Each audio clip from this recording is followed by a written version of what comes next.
ay rated SPG. Striktong patnubay at gabay ng magulang ang kailangan. Maaaring may masiselang tema, lengguwahe, karahasan, sexual, horror o droga na hindi angkop sa mga... Panghihinalaan nga ni Gina na si Betsy nga ang babae ni Gerald, kaya naman mag-i-inspeksyon nga siya dito sa opisina at makikita niya nga ang bag ni Betsy.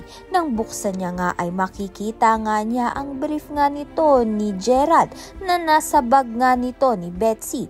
Kaya naman mahuhuli at makukumpirma na nga niya na si Betsy nga ang babae ni Gerald. Sa kabilang banda naman nga natimbog na nga ni Maki ang panlulokong ginagawa nga nito ni Gerald at ni Betsy. Kaya naman magmamakaawa nga itong si Gerald kay Maki upang hindi nga sabihin kay Gina ang nakita niya. Subalit nakapangako na nga itong si Maki kay Gina na kapag nga nakita niyang nambababae nga itong si Gerald ay sasabihin niya na nga agad. Kaya naman natatakot nga itong si Gerald, gayon din naman nga itong si Betsy at may paiyak-iyak pa nga siya dito kay Maki upang hindi nga ito magsumbong kay Gina. Kaya naman iyan at iba pa ang dapat nating pakaabangan. Maraming salamat sa iyong panonood.